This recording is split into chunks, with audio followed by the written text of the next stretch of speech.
प्रिय अभ्यर्थियों, आप सभी का शिक्षागढ़ में स्वागत है।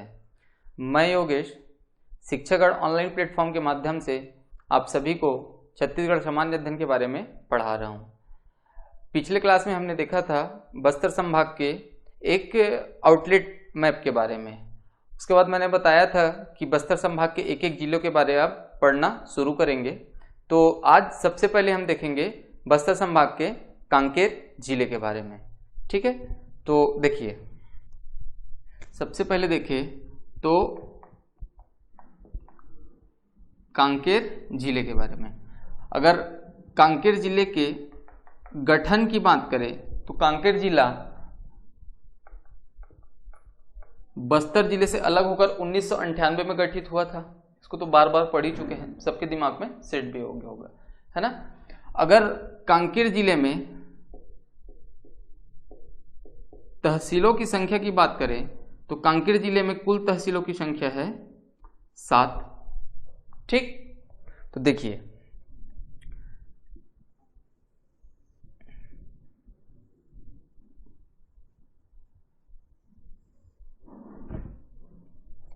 ये मान लीजिए कांकेर जिला है।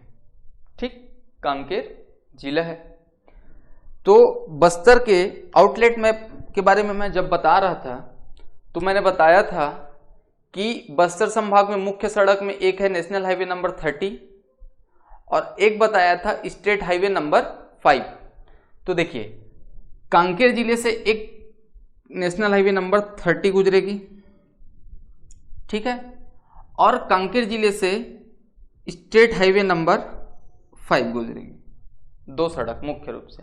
ठीक, तो ये कौन सा है? नेशनल हाईवे नंबर 30 और ये कौन सा है? National highway number 5। ठीक, पहला दिमाग में कांकेर जिले में सबसे पहले ये सेट करना है कि एक नेशनल हाईवे नंबर 30 गुजरेगी और एक स्टेट हाईवे नंबर 5 गुजरेगी, पहला पॉइंट। ठीक, अगर इस नेशनल हाईवे 30 और इस स्टेट हाईवे 5 में कौन कौन से स्थान आएंगे, अगर उसकी बात करें तो देखिए कांकेर जिले में समझिएगा, सबसे पहले इसको देखते हैं कि कांकेर जिले के साथ कौन कौन सा जिला या कौन कौन से राज्य सीमा बनाती है। तो कांकेर जिले के साथ सबसे पहले एक जिला है अपना धमतरी, सीमा बनाएगी। धमतरी के बाद एक जिला है बालोद। मैप के थ्रू याद करना, कांकेर जिले के ऊपर है धमतरी जिला, कांकेर जिले के ऊपर है बालोद जिला और कांकेर जिले के ऊपर है राजनांदगांव जिला, है ना, राजनांदगांव। अगर कांकेर जिले के उत्तर में धमतरी, बालोद और राजनांदगांव, अगर कांकेर के पश्चिम में बात करें तो महाराष्ट्र सीमा बनाती है, महाराष्ट्र सीमा बनाएगी। और कांकेर के अगर दक्षिण की बात करें तो नारायणपुर सीमा बनाएगी। और उसी के साथ साथ एक जिला और है कोंडागांव। तो कोंडागांव यहां भी है और पूर्व में भी कोंडागांव सीमा बनाएगी। ठीक, तो कांकेर जिला के अगर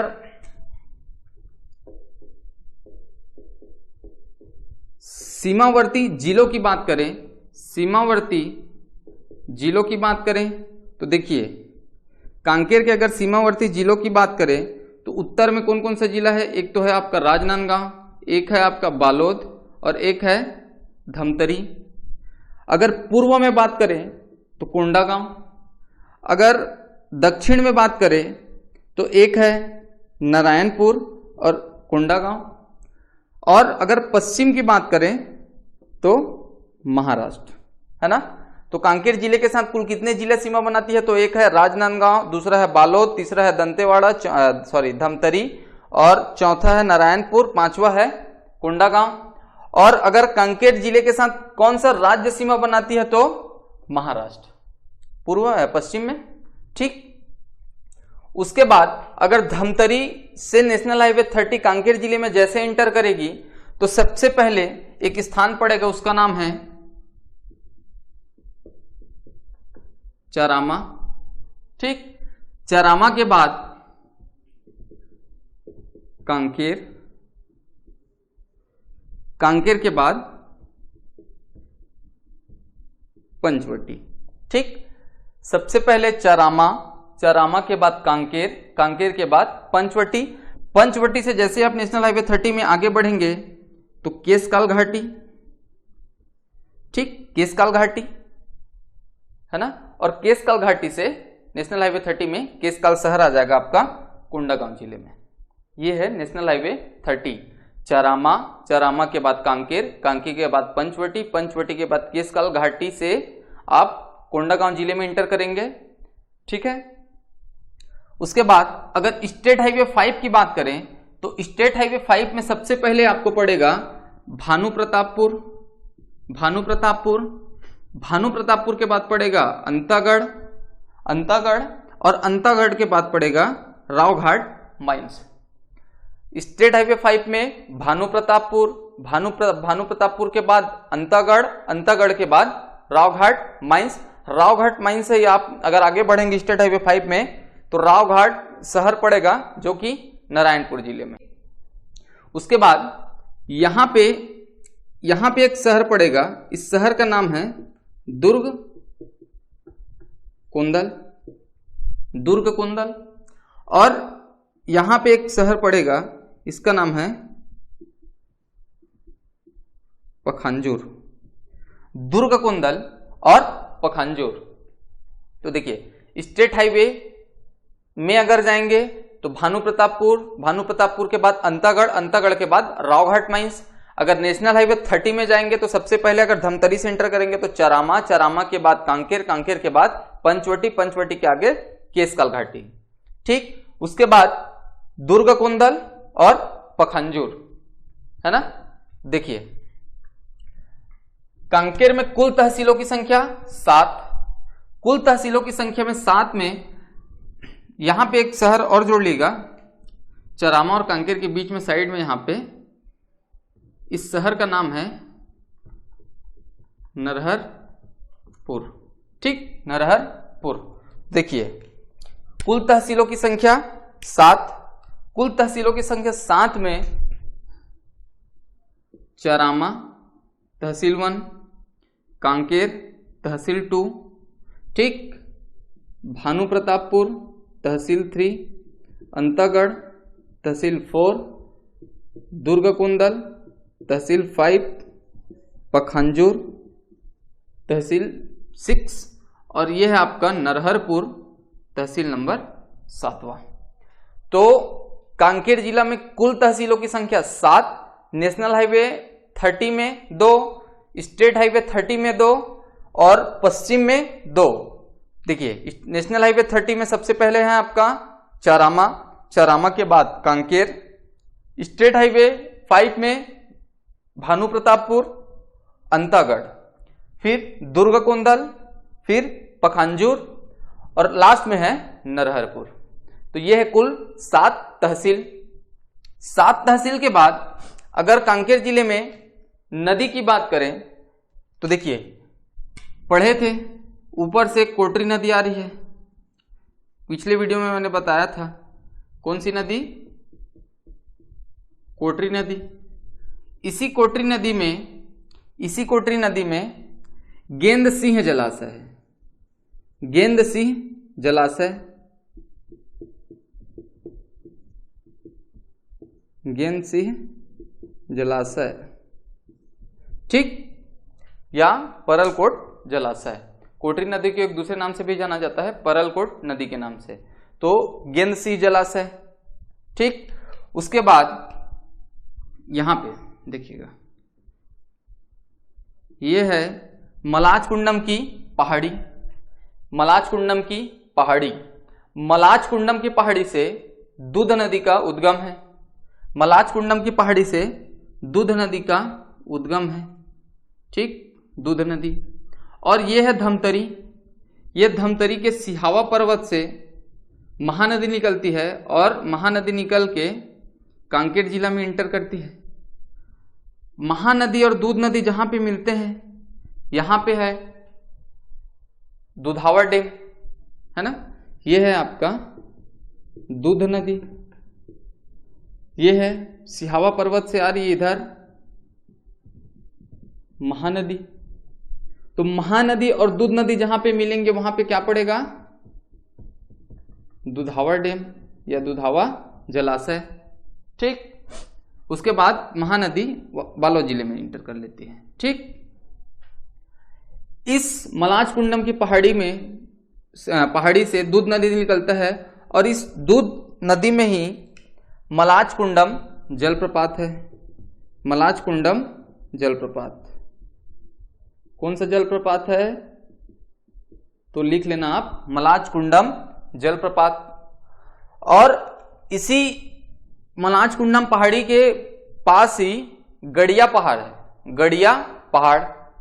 ठीक, यहीं पे एक और पहाड़ी बना लेते हैं, इसका नाम है गड़िया पहाड़, है ना। तो देखिए कांकेर जिले में एक तो हो गया आपका तहसील। अगर तहसील की बात करें तो सबसे पहले चरामा, चरामा के बाद कांकेर, कांकेर के बाद है आपका भानु प्रतापपुर, भानु प्रतापपुर के बाद अंतागढ़, अंतागढ़ के बाद दुर्गकोंदल, दुर्गकोंदल के बाद पखांजूर और लास्ट में नरहर। कुल तहसीलों की संख्या 7। अगर सीमावर्ती जिले की बात करें तो उत्तर में 3 जिले, एक है आपका धमतरी, धमतरी के बीच में बाद में बालोद, बालोद के बाद राजनांदगांव। अगर दक्षिण की बात करें तो कोंडागांव और नारायणपुर, पूर्व की बात करें तो कोंडागांव, और अगर पश्चिम की बात करें तो महाराष्ट्र। उसके बाद अगर नदी की बात करें तो मुख्य रूप से 2 नदी को याद रखना है, एक है कोटरी नदी और एक है दूध नदी। कोटरी नदी जो कि राजनांदगांव जिले से आ रही है, कांकेर में गेंदसी जलाशय है कोटरी नदी में, और दूध नदी और महानदी का जहां पे संगम है वहां पे है दुधावा डैम, है ना। और दूध नदी मलाज कुंडम की पहाड़ी से निकलती है। मलाज कुंडम की पहाड़ी के समीप ही गड़िया पहाड़ है। मलाज कुंडम पहाड़ी से दूध नदी निकलती है और उस दूध नदी में मलाज कुंडम जलप्रपात है, ये वाला है ना, मलाज कुंडम जलप्रपात है। ठीक, अब अगर मैं इनके स्थानों की बात करूं तो देखिए चरामा एक तहसील, पहला पॉइंट, चरामा के लिए अगर कोई बात लिखेंगे तो सबसे पहली बात चरामा एक तहसील है। दूसरा कांकेर, कांकेर कांकेर जिले का जिला मुख्यालय है ना, कांकेर जिले में सोमवंशी शासन था। दूसरा पॉइंट, कांकेर जिला मुख्यालय, कांकेर जिले में सोमवंशी शासन था। ठीक, सोमवंश ने यहां शासन किया था। जब इतिहास पढ़ेंगे, इतिहास में सोमवंश पढ़ेंगे तो कांकेर के बारे में आएगा, है ना। उसके बाद है पंचवटी। अगर पंचवटी की बात करें तो पंचवटी एक रामायण कालीन स्थल, पंचवटी के बारे में क्या याद रखना है आपको, रामायण कालीन स्थल। पंचवटी के बाद अगर बात करें भानु प्रतापपुर की, ये जो पॉइंट बता रहा हूं आप लिखते जाएंगे, जैसे कांकेर लिख लेंगे, कांकेर में लिखेंगे कांकेर, कांकेर जिले का जिला मुख्यालय, कांकेर में दूसरा पॉइंट लिख लेंगे सोमवंशी शासन। तो ऐसे ही एक एक के बारे में लिखते जाएंगे। उसके बाद अगर भानु प्रतापपुर की बात करें तो भानु प्रतापपुर में कांकेर रियासत के राजा के नाम पर पड़ा है भानु प्रतापपुर, है ना। उसके बाद भानु प्रतापपुर एक तहसील, अंतागढ़ एक तहसील। अंतागढ़ के बाद देखिए रावघाट, रावघाट माइंस, यहां से लोहा प्राप्त किया जाता है ना।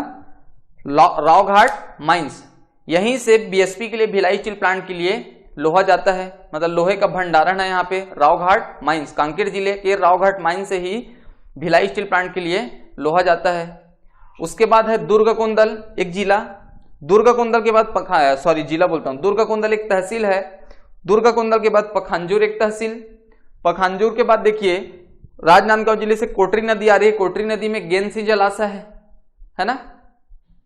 उसके बाद देखिए भानु प्रतापपुर, अंतागढ़, तो यहीं पे 3-4 स्थानों का नाम याद रखना है आपको, है ना। 1 स्थान, 2 स्थान, 3 स्थान, 4 स्थान। देखिए 4 स्थान का नाम याद रखना है। सबसे पहले आरी डोंगरी, दूसरा मेटा बोदली, तीसरा हाहा लद्दी और चौथा है चारगांव। आरी डोंगरी, मेटा बोदली, हाहा लद्दी, चारगांव। आरी डोंगरी, मेटा बोदली, हाहा लद्दी और चारगांव, इन चारों स्थान पर आयरन मिलता है। इन चारों स्थान पर आयरन मिलता है, लोहे का भंडारण है यहाँ पे। उसके साथ साथ रावघाट में भी, रावघाट माइंस में भी क्या है, आयरन का भंडारण है।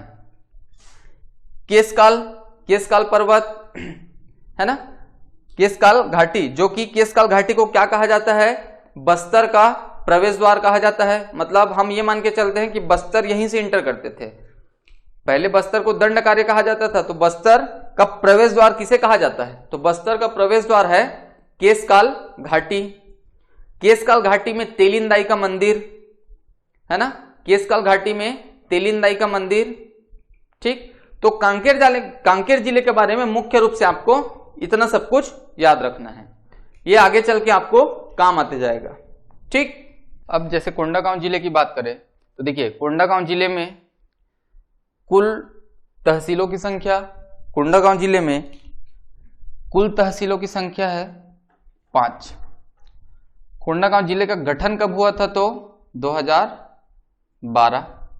और अगर सीमावर्ती जिला या सीमावर्ती राज्य की बात करें कोंडागांव जिले में, तो देखिए, अगर मैं कोंडागांव जिला बनाऊं तो ये मान के चलिए कोंडागांव जिला। इस कोंडागांव जिले में कौन सा सड़क गुजरेगा, याद करो, जब बताया था कि नेशनल हाईवे 30 धमतरी से कांकेर इंटर करेगा, कांकेर से कोंडागांव, तो एक सड़क फाइनली ये हो जाएगा नेशनल हाईवे 30,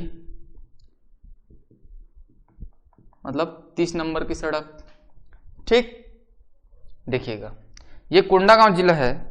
कोंडागांव जिले में नेशनल हाईवे 30 आ रहा है, मतलब एक तो इधर पड़ेगा, धमतरी जिले के साथ सीमा बनाएगा, और धमतरी के साथ साथ इधर कांकेर जिले से सीमा बनाएगा। कांकेर से ही होकर नेशनल हाईवे 30 कोंडागांव इंटर करेगा। ठीक, उसके साथ साथ अगर पश्चिम की बात करें तो पश्चिम में एक तो नारायणपुर के साथ, और इधर नीचे में अगर बात करें तो बीजापुर के साथ सीमा बनाएगा। ठीक, और अगर कोंडागांव के नीचे की बात करें तो बस्तर के साथ सीमा बनाएगा, और अगर पूर्व में बात करें तो उड़ीसा के साथ सीमा बनाएगा। ठीक, देखिए, तो कोंडागांव उत्तर में किसके किसके साथ, एक तो कांकेर के साथ और एक धमतरी के साथ सीमा बनाएगा। पूर्व में उड़ीसा के साथ सीमा बनाएगा। अगर दक्षिण की बात करें तो एक है आपका बीजापुर और एक हो जाएगा बस्तर, और अगर पश्चिम की बात करें तो नारायणपुर के साथ सीमा बनाएगा। ठीक, ये है आपका कोंडागांव। ठीक है, उसके बाद अगर कोंडागांव में स्थानों की बात करें तो देखिए, जैसे ही केशकाल घाटी से सबसे पहले आएगा एक शहर जिसका नाम है केशकाल। केशकाल के बाद फरसगांव, केशकाल के बाद फरसगांव, फरसगांव के बाद कोंडागांव। ठीक, केशकाल के बाद फरसगांव के बाद कोंडागांव ये जिला मुख्यालय। ठीक, उसके बाद केशकाल फरसगांव, यहां पे पड़ेगा आपका बड़े राजपुर, और यहां पे पड़ेगा माकड़ी, बड़े राजपुर माकड़ी।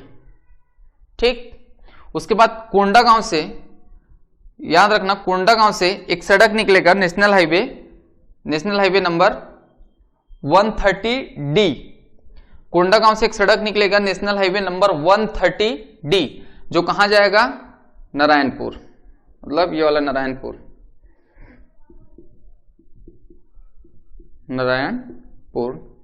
नारायणपुर जिले जाएगा। तो कोंडागांव से एक नेशनल हाईवे निकलेगा, उसका नाम है नेशनल हाईवे 130D, है ना, national highway 130D। National highway 130D से अगर आप आगे बढ़ेंगे कोंडागांव से नारायणपुर के लिए, तो एक स्थान आएगा जिसका नाम है गढ़धनोरा। एक स्थान है जिसका नाम है गढ़धनोरा, और गढ़धनोरा के बाद एक स्थान आएगा भोंगापाल, है ना। तो देखिए कोंडागांव केसकाल से नेशनल हाईवे 30 कोंडागांव में इंटर करेगा। केसकाल घाटी में सबसे पहले याद रखना है तिलिंदाई का मंदिर, उसके बाद केसकाल शहर आएगा, केसकाल शहर, ठीक, केसकाल शहर के बाद फरसगांव, फरसगांव से के बाद कोंडागांव, और कोंडागांव से आगे बढ़ेंगे तो बस्तर जिला में इंटर करेंगे। कोंडागांव से एक सड़क निकलती है नारायणपुर जिले के लिए, उस सड़क का नाम है नेशनल हाईवे 130D, जो कि कोंडागांव से नारायणपुर को जोड़ता है ना। कोंडागांव से नारायणपुर के बीच जैसे ही कोंडागांव से निकलेंगे तो एक स्थान पड़ेगा गढ़धनोरा और एक स्थान पड़ेगा भोंगापाल, है ना। तो अब इन स्थानों के बारे में जानते हैं। जैसे केसकाल, केसकाल एक तहसील है, ठीक, केसकाल एक तहसील, फरसगांव दूसरा तहसील, कोंडागांव तीसरा तहसील, बड़े राजपुर चौथा तहसील और माकड़ी पांचवा तहसील। तो कोंडागांव जिले में कुल तहसीलों की संख्या 5। एक हो गया आपका केसकाल, केसकाल के बाद फरसगांव, फरसगांव के बाद कोंडागांव और बड़े राजपुर और माकड़ी, है ना। इन 5 तहसील के बाद अगर मैं फरसगांव की बात करूं तो फरसगांव मड़ई महोत्सव के लिए प्रसिद्ध है। डायरेक्ट एग्जाम में पहुंचता है कि मड़ई महोत्सव के लिए कौन सा स्थान प्रसिद्ध है, तो फरसगांव मड़ई महोत्सव के लिए प्रसिद्ध है। उसके बाद अगर कोंडागांव की बात करें तो कोंडागांव जिले का डिस्ट्रिक्ट हेडक्वार्टर मतलब जिला मुख्यालय। उसके बाद शिल्प ग्राम के नाम से जाना जाता है कोंडागांव, शिल्प ग्राम के नाम से भी जाना जाता है। Art city of Chhattisgarh Kondagaon को ही कहते हैं, शिल्प ग्राम या art city of Chhattisgarh Kondagaon, और एक है यहां का कोंडागांव जिले का जिला मुख्यालय। उसके बाद अगर कोंडागांव से नारायणपुर के लिए निकलेंगे तो एक स्थान पड़ेगा गढ़धनोरा, जो कि एक पाषाणकालीन स्थल है, पाषाणकालीन स्थल या पुरातात्विक स्थल के नाम से याद रखना है आपको। गढ़धनोरा के बाद भोंगापाल, भोंगापाल में बौद्धकालीन साक्ष्य मिले हैं, है ना, बौद्धकालीन साक्ष्य मिले हैं। तो एक हो गया गढ़धनोरा भोंगापाल, गढ़धनोरा भोंगापाल, गढ़धनोरा पाषाणकालीन स्थल, भोंगापाल बौद्धकालीन स्थल। Kondagaon art city of Chhattisgarh या शिल्पग्राम, फरसगांव मड़ई महोत्सव के लिए प्रसिद्ध है, केसकाल एक तहसील है, बड़े राजपुर एक तहसील और माकड़ी एक तहसील। अब इसी माकड़ी से एक नदी निकलती है, उस नदी का नाम है नारंगी नदी, और इसी नारंगी नदी के तट पर बसा है कोंडागांव शहर। नारंगी नदी, ठीक। माकड़ी से एक नदी निकलती है, माकड़ी तहसील से एक नदी निकलती है, उस नदी का नाम है नारंगी नदी। नारंगी नदी के तट पर बसा हुआ शहर है कोंडागांव, ठीक। और यह नारंगी नदी बस्तर जिले में इंद्रावती नदी से मिल जाती है, मतलब नारंगी नदी इंद्रावती नदी की एक सहायक नदी है। उसी प्रकार इस केसकाल से एक नदी निकलता है जिसका नाम है बोर्डिंग नदी, और बोर्डिंग नदी बस्तर जिले में ही इंद्रावती से मिल जाती है, अर्थात बोर्डिंग नदी भी एक इंद्रावती की सहायक नदी है।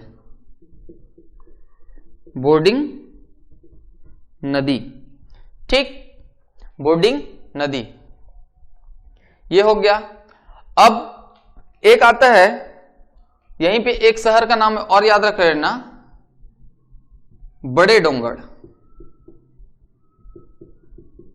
बड़े डोंगर। बड़े डोंगर मतलब दंतेश्वरी माई का मंदिर कोंडागांव में, बड़े डोंगर दंतेश्वरी माई का मंदिर। और इसी ये यहां कोंडागांव जिले में बड़े डोंगर है, और आपका जैसे ही नारायणपुर जिले में आएंगे तो नारायणपुर जिले में एक छोटा डोंगर है। तो बड़े डोंगर कहां? कोंडागांव जिले में, नारायणपुर में छोटा डोंगर। तो यह है आपका नारायणपुर जिले का एक लेआउट। नारायणपुर जिले में कुल तहसीलों की संख्या 5। एक है आपका केसकाल, केसकाल के बाद फरसगांव, फरसगांव के बाद कोंडागांव, फिर बड़े राजपुर और माकड़ी। केसकाल से बोर्डिंग नदी निकलती है, माकड़ी से नारंगी नदी निकलती है। नारंगी नदी के तट पर बसा हुआ शहर है आपका कोंडागांव, ठीक। और बोर्डिंग नदी और नारंगी नदी दोनों इंद्रावती नदी में बीजापुर में बस्तर में मिल जाते हैं। अर्थात बोर्डिंग नदी और नारंगी नदी इंद्रावती नदी की सहायक नदी है, ठीक। गढ़धनोरा और भोंगापाल नेशनल हाईवे 130D में मिलेगा। इस गढ़धनोरा में यह एक पाषाणकालीन स्थल है और भोंगापाल यह एक बौद्धकालीन स्थल है। इतना आपको नारायणपुर जिले के बारे में कोंडागांव जिले के बारे में देखना है। इतना आपको कोंडागांव जिले के बारे में देखना है। अब इसके बाद देखते हैं हम बस्तर जिले के बारे में। देखिएगा,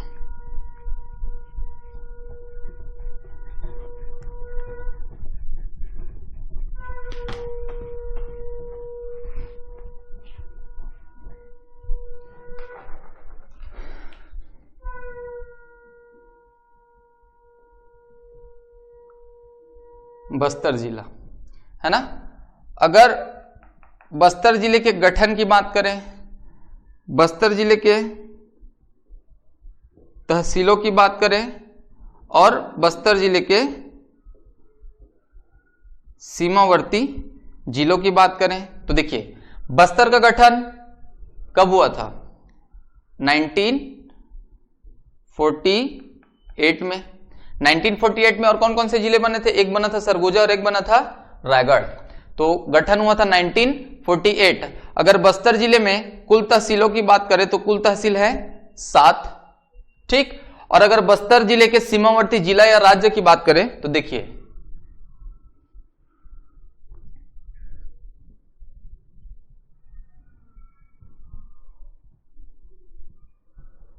यह है बस्तर जिला। अब नेशनल हाईवे 30 का कॉन्सेप्ट समझ आ रहा है। सबसे पहले कांकेर जिला, कांकेर जिले के बाद कोंडागांव जिला। अब कोंडागांव जिले के बाद कहां इंटर करेगा नेशनल हाईवे 30? देखिएगा, इसको मान लेते हैं नेशनल हाईवे 30, ठीक। नेशनल हाईवे 30 कहां से आ रहा है? कोंडागांव से। तो एक जिला हो जाएगा कोंडागांव, है ना। कोंडागांव के बाद अगर इधर की बात करें पूर्व की तो उड़ीसा। कोंडागांव के नीचे सुकमा, सुकमा के बाद दंतेवाड़ा और दंतेवाड़ा के बाद बीजापुर, ठीक। तो बस्तर जिला के सीमावर्ती जिले की बात करें तो देखिए, ऊपर में कोंडागांव, ठीक। उसके बाद पूर्व में उड़ीसा राज्य, है ना। पश्चिम में बीजापुर और यहां पे दंतेवाड़ा और सुकमा, दंतेवाड़ा और सुकमा, ठीक। तो ये है आपका सीमावर्ती जिले। उत्तर में कोंडागांव, पूर्व में उड़ीसा, दंतेवाड़ा और सुकमा दक्षिण में, और एक बचता है आपका बीजापुर पश्चिम में, ठीक। देखिए, अब ये है नेशनल हाईवे 30। नेशनल हाईवे 30 में जैसे आप कोंडागांव जिले से बस्तर जिले में इंटर करेंगे तो एक स्थान पड़ेगा, उसका नाम है बस्तर। बस्तर के बाद एक स्थान पड़ेगा जगदलपुर। जगदलपुर के बाद एक स्थान पड़ेगा दरभा। तो नेशनल हाईवे 30 में मुख्य रूप से 3 स्थान को याद रखना है। एक है बस्तर, बस्तर के बाद जगदलपुर, जगदलपुर के बाद दरभा। मैंने बताया था जब हम बस्तर संभाग के बस्तर संभाग का लेआउट देखे थे, उसमें बताया था कि उड़ीसा से एक नेशनल हाईवे आता है, उस नेशनल हाईवे का नाम है नेशनल हाईवे 63। नेशनल हाईवे 63 जो है, देखिए ये हो गया जगदलपुर से उड़ीसा, मतलब national highway 63, national highway 63। National highway 63 उस समय बताया था कि उड़ीसा से निकलेगी तो जगदलपुर मतलब बस्तर जिला इंटर करेगी, बस्तर जिले के बाद दंतेवाड़ा, दंतेवाड़ा के बाद बीजापुर। तो देखिए उड़ीसा से बस्तर में नेशनल हाईवे 63 में सबसे पहले स्थान पड़ेगा नगरनार, है ना, नगरनार के बाद जगदलपुर के बाद बास्तानार, ठीक, नगरनार के बाद बास्तानार, ये स्थानों को याद रखना है। उसके बाद उत्तर पूर्व में एक स्थान याद रखना है, इस स्थान का नाम है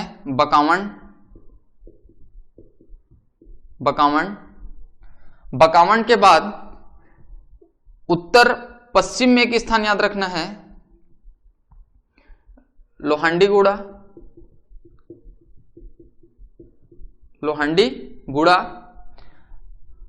दक्षिण पश्चिम में एक स्थान याद रखना है, इसका नाम है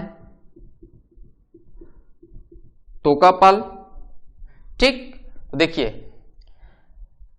नेशनल हाईवे 30 से आप नीचे आएंगे तो सबसे पहले बस्तर के बाद जगदलपुर के बाद दरभा। नेशनल हाईवे 63 में आप उड़ीसा से बस्तर जिले में इंटर करेंगे तो सबसे पहले नगरनार के बाद जगदलपुर के बाद बास्तानार, उसके बाद दंतेवाड़ा जिला, उसके बाद उत्तर पूर्व में बकावंड, उत्तर पश्चिम में लोहांडीगुड़ा और दक्षिण पश्चिम में तोकापाल, ठीक। उसके बाद देखिए यह है आपका उड़ीसा के कालाहांडी से एक नदी निकल रही है जिसका नाम है इंद्रावती नदी। उड़ीसा के कालाहांडी से एक नदी निकलती है जिसका नाम है इंद्रावती नदी।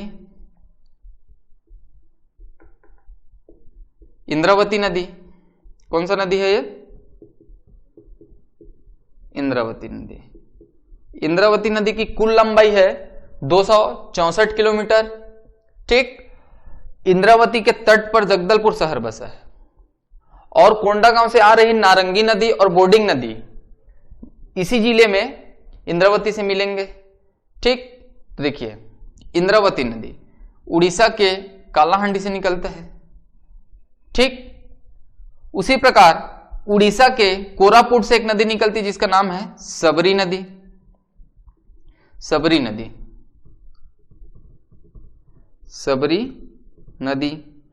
नदी की लंबाई 173 किलोमीटर, ठीक। यहां पे एक नदी है कांगेर नदी। क्या नदी है? कांगेर नदी। और इस कांगेर नदी की एक सहायक नदी है मुनगा बहार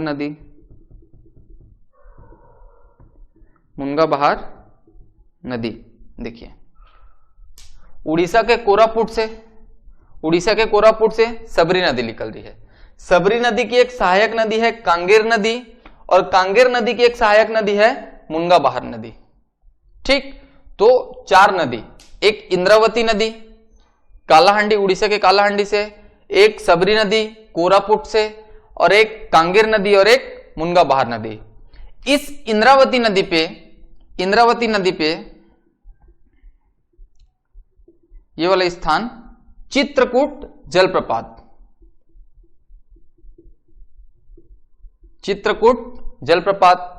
ठीक। इस मुनगा बहार नदी में तीरथगढ़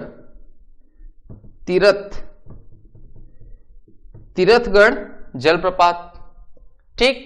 इस कांगेर नदी में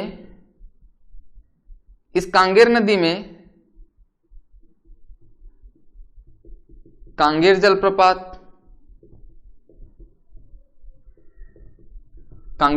जलप्रपात। तो बस्तर जिले में मुख्य रूप से 3 जलप्रपात। इंद्रावती नदी में चित्रकूट जलप्रपात, मुनगा बहार नदी में तीरथगढ़ जलप्रपात और कांगेर नदी में कांगेर जलप्रपात। देखिए चित्रकूट जलप्रपात भारत का सबसे चौड़ा जलप्रपात, इसीलिए इसे भारत के नियाग्रा के नाम से जाना जाता है। ठीक। तीरथगढ़ जलप्रपात छत्तीसगढ़ का सबसे अधिक ऊंचाई वाला जलप्रपात। ठीक। चित्रकूट भारत के परिप्रेक्ष्य में सबसे चौड़ा जलप्रपात, तीरथगढ़ छत्तीसगढ़ के परिप्रेक्ष्य में सबसे ऊंचा जलप्रपात ऊंचाई में। ठीक। उसके बाद इसी सारे बेल्ट में यह है आपका Kanger valley national park. Kanger valley national park क्या है ये? National park. कांगेर घाटी राष्ट्रीय उद्यान, कांगेर वैली नेशनल पार्क, इसकी स्थापना हुई थी 1982 में। कांगेर वैली नेशनल पार्क की स्थापना 1982 में। कुल क्षेत्रफल 200 वर्ग किलोमीटर में। ठीक। तो छत्तीसगढ़ का सबसे छोटा national park Kanger valley national park. इसी कांगेर वैली नेशनल पार्क के अंदर कुटुमसर गुफा है ना, कुटुमसर गुफा। ठीक। देखिए ये तो हो गया कांगेर जलप्रपात, तीरथगढ़ जलप्रपात, चित्रकूट जलप्रपात, Kanger valley national park, Kutumsar गुफा। ठीक, इसके बारे में डिटेल। उसके बाद अगर बस्तर में कुल तहसीलों की संख्या 7 है तो देखिए बस्तर एक तहसील, जगदलपुर दूसरा तहसील, दरभा तीसरा तहसील, बकावंड चौथा तहसील, लोहांडीगुड़ा पांचवा तहसील, बस्तानार छठवा तहसील, तोकापाल सातवां तहसील। ठीक। तो कुल तहसीलों की संख्या 7, बस्तर, जगदलपुर, दरभा, बकावंड, लोहांडीगुड़ा, बस्तानार और तोकापाल, 7 तहसील। अब देखिए इन सब के बारे में कुछ विशेष याद करते हैं। तो बस्तर के बारे में, पहला बस्तर एक तहसील है। दूसरा, एक तहसील के नाम पर एक जिले का नाम रखा गया है। दूसरा पॉइंट, क्योंकि जिले का नाम बस्तर है तो एक तहसील के नाम पर एक जिले का नाम रखा गया है। चूंकि बस्तर का जिला मुख्यालय जगदलपुर है लेकिन बस्तर जिले का नाम बस्तर है ना, तो एक तहसील के नाम पर एक जिले का नाम। दूसरा, बस्तर में काकती वंश के राजा पुरुषोत्तम देव ने मंगधोता से राजधानी बस्तर ट्रांसफर किया था। ठीक। बस्तर में काकती वंश का शासन हुआ था। काकती वंश के एक राजा थे पुरुषोत्तम देव। तो पुरुषोत्तम देव के पहले राजधानी, काकती वंश की राजधानी मगधोता थी। मगधोता से राजधानी को बस्तर ट्रांसफर किसने किया? तो पुरुषोत्तम देव ने। ठीक। तो ये 3 फैक्ट, पहला बस्तर एक तहसील है, दूसरा एक तहसील के नाम पर एक जिले का नाम रखा गया है, और तीसरा काकती वंश के राजा पुरुषोत्तम देव ने मंगधोता से राजधानी बस्तर ट्रांसफर की। तो बस्तर के बारे में 3 फैक्ट याद रखना है। उसके बाद अगर जगदलपुर की बात करें तो बस्तर जिले का जिला मुख्यालय जगदलपुर। बस्तर जिले के जिले मुख्यालय के साथ साथ काकती वंश के राजा दलपत देव ने जो राजधानी बस्तर में पुरुषोत्तम देव ने लाया था उसको ट्रांसफर करके जगदलपुर किसने किया? दलपत देव ने। दूसरा फैक्ट। तीसरा फैक्ट, जगदलपुर एक तहसील है। ठीक। जगदलपुर को चौराहों के शहर के नाम से भी जाना जाता है और जगदलपुर को बगीचों के शहर के नाम से भी जाना जाता है। तो जगदलपुर में कुल 4-5 फैक्ट। पहला, जगदलपुर एक तहसील है। दूसरा, जगदलपुर बस्तर जिले का जिला मुख्यालय है। तीसरा, काकती वंश के राजा दलपत देव ने काकती वंश की राजधानी बस्तर से जगदलपुर स्थानांतरित की या ट्रांसफर की। ठीक। उसके बाद जगदलपुर को बगीचों के शहर के नाम से और आपका चौराहों के शहर के नाम से भी जाना जाता है। उसके बाद दरभा, दरभा भी एक तहसील है और दरभा तहसील के साथ साथ दरभा में माइका, माइका अर्थात अभ्रक मिलता है। अगर मिनरल की बात करें तो यहां अभ्रक मिलता है, अभ्रक। ठीक, उसके बाद तोकापाल, तोकापाल भी एक तहसील है। तोकापाल तहसील के साथ साथ यहां क्या मिलता है, हीरा। तोकापाल हीरा के लिए प्रसिद्ध है। ठीक, उसके बाद बस्तानार एक तहसील है, लोहांडीगुड़ा एक तहसील है और बकावंड एक तहसील है। एक नदी आ रही है सबरी नदी।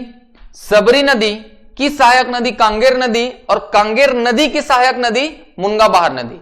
तो कांगेर नदी में है कांगेर जलप्रपात, मुनगा बहार नदी में है तीरथगढ़ जलप्रपात। मुनगा बहार में जो तीरथगढ़ जलप्रपात है वो छत्तीसगढ़ का सबसे ऊंचा जलप्रपात है। ठीक, इंद्रावती नदी उड़ीसा के कालाहांडी से निकलती है और इंद्रावती नदी में बस्तर में चित्रकूट जलप्रपात है। चित्रकूट जलप्रपात भारत का सबसे चौड़ा जलप्रपात है और इसे भारत के नियाग्रा के रूप में भी जाना जाता है। तो चित्रकूट भारत के परिप्रेक्ष्य में सबसे चौड़ा और तीरथगढ़ छत्तीसगढ़ के परिप्रेक्ष्य में सबसे ऊंचा है ना। उसके बाद बस्तर जिले में ही कांगेर वैली नेशनल पार्क है, कांगेर घाटी राष्ट्रीय उद्यान है, जिसकी स्थापना 1982 में हुई थी और इसका कुल क्षेत्रफल 200 वर्ग किलोमीटर है।